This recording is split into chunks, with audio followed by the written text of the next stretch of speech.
父さん It's your man MAS, back with more jobless reincarnation videos, alright? I think season 2 is finally over, but we got tons of things to talk about. If you clicked on the video, you already know what it is. Is Paul secretly OP, or is Paul OP? Alright, the only Paul we're talking about is Paul Gray, right? We're talking about Rudeus's father, right? Or Rudeus's fake father, however you want to spin it, right? Now, here's my thing. Here's my argument. Paul is actually very OP. And the gauge that we're going to use, right? So I don't have like a traditional tier list, right? I'm not going to have the tier list here. It's probably just going to be clips of Jabba's running, but we're going to grade it off of the already well-known and well-skilled swordsmen in anime history.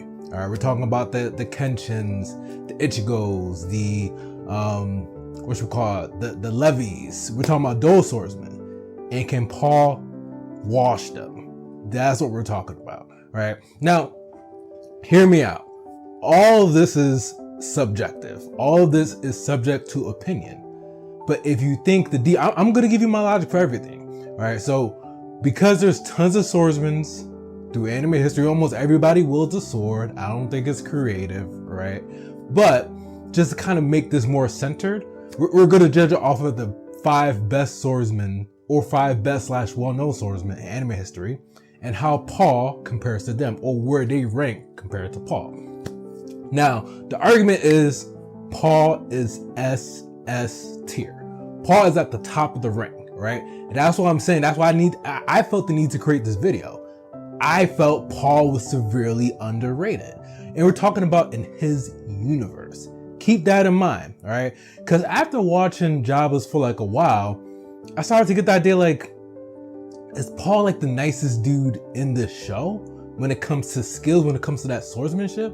And think about it, really think about it. If you think about all the characters out the show, they don't specialize in swordsmanship, right? If you really, Rudeus's magic, those other characters I know, what was it? The guy with the bead, he's just pure strength. He has a spear. We're talking about pure swordsmanship, pure skills.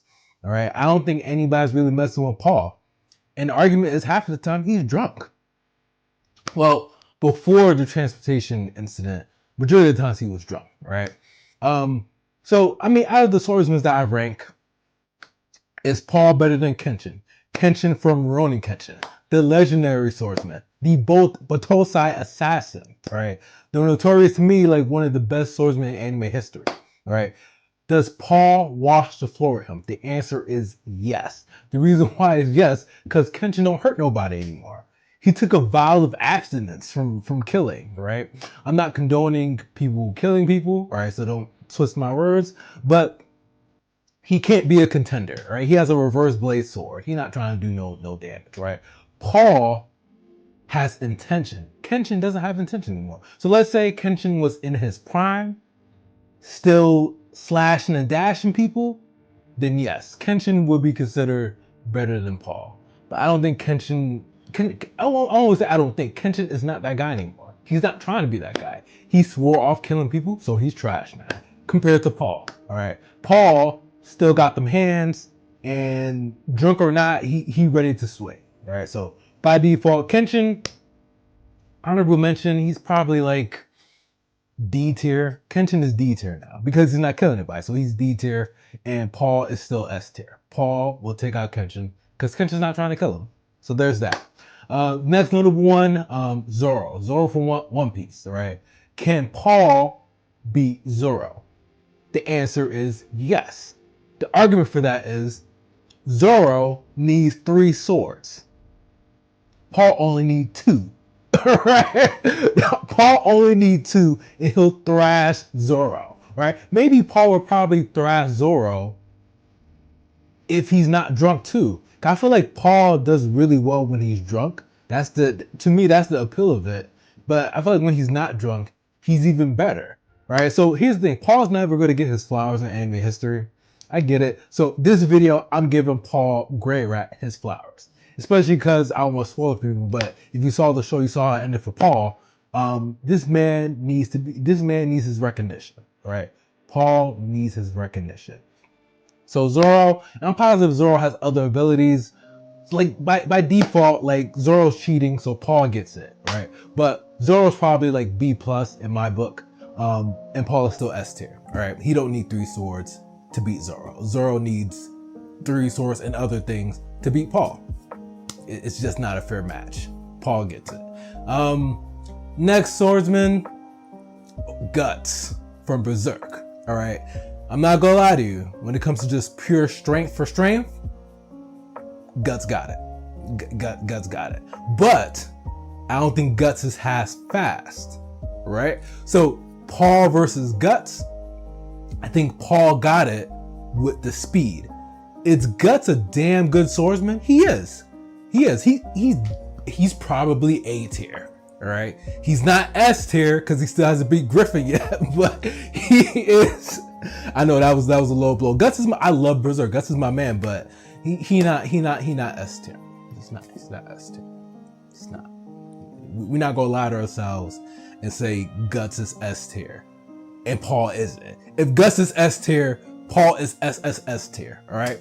Paul doesn't have it with strength. Compared to Guts, Paul will lose. But compared to speed, and here's the thing: if Guts was drunk, probably wouldn't be able to compete with Paul. Listen, the Gray Rats got it. And then here's my thing about Guts too. Guts will probably get the win if he uses the armor. But again, that's the same thing with Zoro. So no, we're talking about like pure swordsmanship, pure skill, no special abilities. Paul got it. Guts is.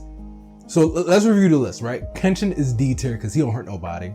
Zoro is B tier, and then Guts is A tier, and then Paul is still SS tier. So Paul is faring fairly well right now, all right? Next person on the list in terms of notable swordsmen, all right? Ichigo from Bleach, all right? I will argue he suffers from the same thing as Zoro in terms of it's not just swordsmanship, all right? It's not. It's cheating. If it was just Ichigo pure swordsmanship versus Paul pure swordsmanship, Paul without the, you know what? I think Paul got it. That's a close one though. That's a close one.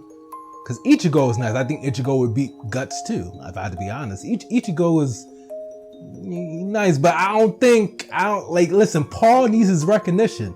I don't feel like they highlighted his swordsmanship as much, but like no special abilities. If you consider, that drink a special ability, but Paul is nice with it. All right. I think Paul got it over Ichigo. If Ichigo was just talking about pure swordsmanships, none of that magical, none of that stuff, pure swordsmanship. All right. But we got to give it up to Ichigo. Ichigo is S tier, but Paul is SS tier. Paul is that's a close fight. That is a close fight. Ichigo versus Paul, sword for sword, strip the abilities, but I think Paul still got it. Again, this is subjective, all right? And then the most combative person on the list for me, but again, this is my list, subjective, Levi from Attack on Titans, all right? Levi from Attack on Titans, everybody know. Levi's that guy. If there's ever somebody needs to worry about, Titan, human, anime universe, Levi can rip you apart with a half-broken sword. That's how good Levi is. Can he beat Paul? Honestly, that's probably like the closest match. Like, there's no magic involved. Levi doesn't really use any, fooly stuff like that. Levi is just pure. I mean, if you consider his bloodline, but it's pure skill. And Paul is pure skill. And here's my thing. I probably still got to give it up to Paul. The reason I still got to give it up to Paul is because if it wasn't for that one episode, I would probably put Paul in like the lower tier. But I saw how determined and how passionate he was to save his wife. Now, I mean, even though he'd been messing around, but to save his main wife, you saw how passionate that man was.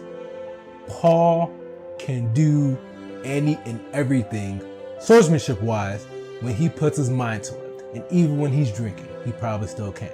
I think he got it over Levi, because I don't think Levi can do it if he had a handicap. Like if Paul had a handicap with the drinking and then Levi was also drinking, Paul will wash him. But if I had to be honest, and this is me being objective, if Levi's not drinking and Paul's drinking, Levi probably got it. Levi is SS tier, Paul is SS tier, but you know the tier list where whoever comes first and then after. So it's Paul first, Levi after. All right. So let's review. Okay. So Kenshin is D because he don't hurt nobody. Zoro is B because he still got to use 3 swords, right? Guts is, wait, that's 4. Guts is 3. So Zoro is 4, Guts is 3. Guts is 3 because he's just not as fast. He's top of the list in brute strength over everybody, but he's not that fast. Zoro, no. What's his? Ichigo's number 2, because Ichigo is that guy. Just same thing, pure sword for sword, steel for steel. I think Paul got it. And then Levi and Paul are on the same tier, but Paul just comes before Levi. It is what it is. But this is in honor of Paul. All right, your sacrifice did not go in vain. This video is an honor for you. All right, Paul. Yes, Paul is secretly OP. Don't spoil it for me if there's more content to come, like if Paul suddenly comes back to life. But yeah, Paul is that guy. But about my tier list, I don't care. Please comment below who you think is the #1 swordsman if you think Paul is trash, which he's not. All right, my name is MAS again. I have a comics, Citizen Evil. Check me out. Like, comment, subscribe. I'm out.